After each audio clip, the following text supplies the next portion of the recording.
वक्त के क्रूर छल का भरोसा नहीं, आज जी लो कि कल का भरोसा नहीं, दे रही वो अगले जन्म की खबर, जिन्हें को अगले ही पल का भरोसा नहीं।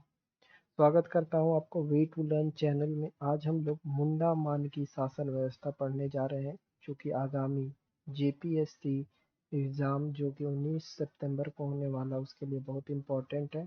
तो चलिए आज हम लोग स्टार्ट करते हैं वीडियो को। इसमें हम लोग एमसीक्यू सेशन करने वाले हैं, तो सिर्फ हम लोग एमसीक्यू क्वेश्चन लिए हैं।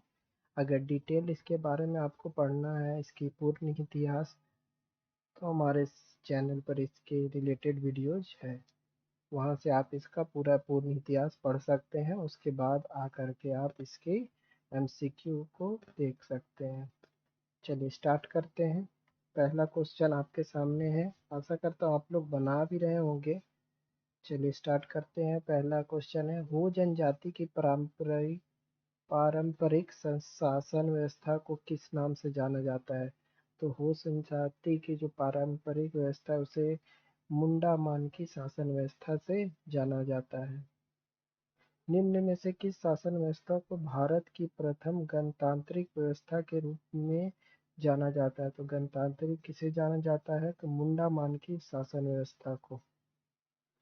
मुंडा मान की शासन व्यवस्थाओं में गांव का प्रधान कौन होता है? तो इसमें जो गांव का प्रधान को क्या बोलते हैं? मुंडा बोलते हैं। मुंडा मान की शासन व्यवस्था में मुंडा निम्न में से कौन सा कार्य करता है? तो मुंडा आपका जो कार्य करता है ये आप लोग बताइएगा। ये यहाँ पे आप लोग बताइएगा, मुंडा मान की शासन व्यवस्था में कौन सा कार्य करता है? प्रशासनिक कार्य, न्यायिक कार्य, राजस्व वसूली, उपरोक्त सभी। इसका जो आंसर होगा वो कमेंट सेक्शन में आप लोग दीजिएगा। मुंडा मान की शासन व्यवस्था में गांव के प्रधान मुंडा का सहयोगी कौन होता है? तो गांव के प्रधान मुंडा का जो सहयोगी होता है उसको बोलते हैं डाकुआ। मुंडा मान की शासन व्यवस्था में मुंडा के आदेशों को गांव के लोगों तक पहुंचाने का कार्य कौन करता है? तो गांव के लोगों तक पहुंचाएगा कौन? डाकुआ ही पहुंचाएगा।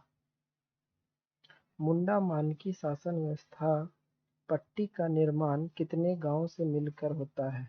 तो जो इसमें पट्टी का जो निर्माण होता है वो 15 से 20 गांव मिल करके होता है। इसके बाद मुंडा मान की शासन व्यवस्था में 15 से 20 गांव को मिलकर निर्मित पट्टी को क्या कहा जाता है? तो निर्मित पट्टी को क्या कहा जाता है ये पूछा गया है। तो यहाँ पे मैंने आपको बताया था, यहाँ पे देखिए यही क्वेश्चन को उल्टा कर दिया गया, कितने गांव मिल करके होता है और ये पट्टी मिल करके क्या बनती है? तो डाकुआ बनती है, मानकी बनती है, ड्यूरी या मुंडा बनती है। तो ये भी आप लोग कमेंट सेक्शन में बताइएगा। मुंडा मान की शासन व्यवस्था में गांव का राजस्व अधिकारी कौन होता है? तो गांव का जो राजस्व अधिकारी है उसको बोलते हैं तहसीलदार। मुंडा मान की शासन व्यवस्था में गांव का धार्मिक प्रधान कौन होता है? तो जो धार्मिक कार्य करता हो तो उसका प्रधान को बोलते हैं ड्यूरी। मुंडा मान की शासन व्यवस्था में गांव के धार्मिक मामलों का निपटारा कौन करता है? धार्मिक मामलों का जान रहे हैं, ड्यूरी ही करता है।